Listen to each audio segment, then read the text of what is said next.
we will be instituting the highest level of economic sanction.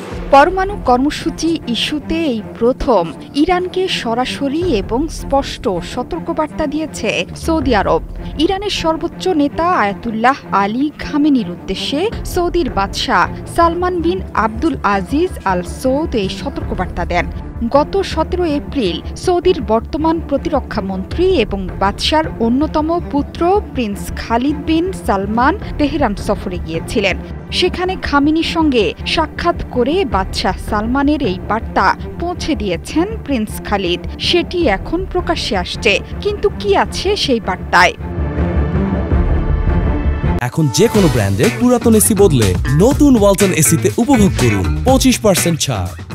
Iran যুক্তরাষ্ট্র Israel টানাপোড়েন যখন স্পষ্ট, ঠিক তখনই দৃশ্যপটে হাজির মধ্যপ্রাচ্যের সুন্নি দেশ সৌদি আরব। মাত্র কদিন আগেই সৌদি আরব গিয়ে যুবরাজ মোহাম্মদ বিন সালমানের ভূয়সী প্রশংসা করেছিলেন মার্কিন প্রেসিডেন্ট ডোনাল্ড ট্রাম্প। এবার যেন পশ্চিমাদের হাতের পুতুলে পরিণত হল সৌদি আরব। গত মাসে সৌদি প্রতিরক্ষা মন্ত্রী ইরানকে একটি স্পষ্ট হুমকি দিয়েছেন।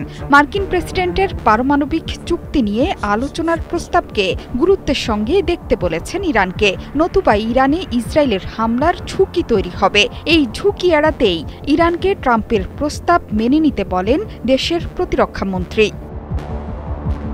পরমাণু কর্মসূচি নিয়ে যুক্তরাষ্ট্র ইরানের মধ্যে চুক্তির জন্য তেহরানকে একটি প্রস্তাব পাঠিয়েছে ওয়াশিংটন।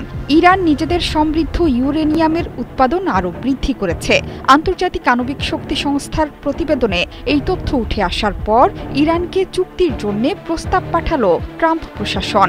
এই প্রস্তাব পাঠানোর কথা নিশ্চিত করেছে হোয়াইট হাউস।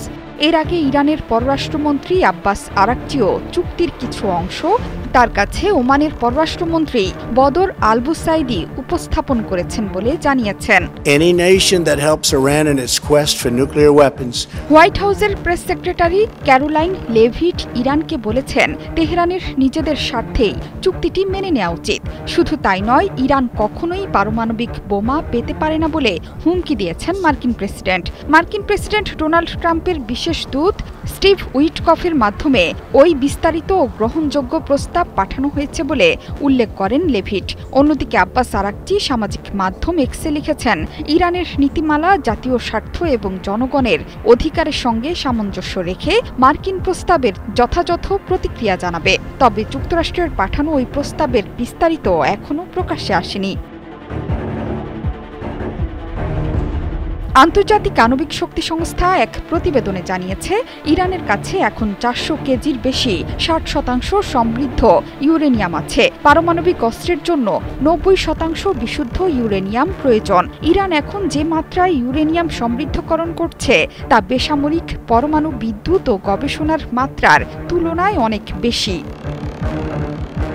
জোহরা চৌধুরী সেতু, 71।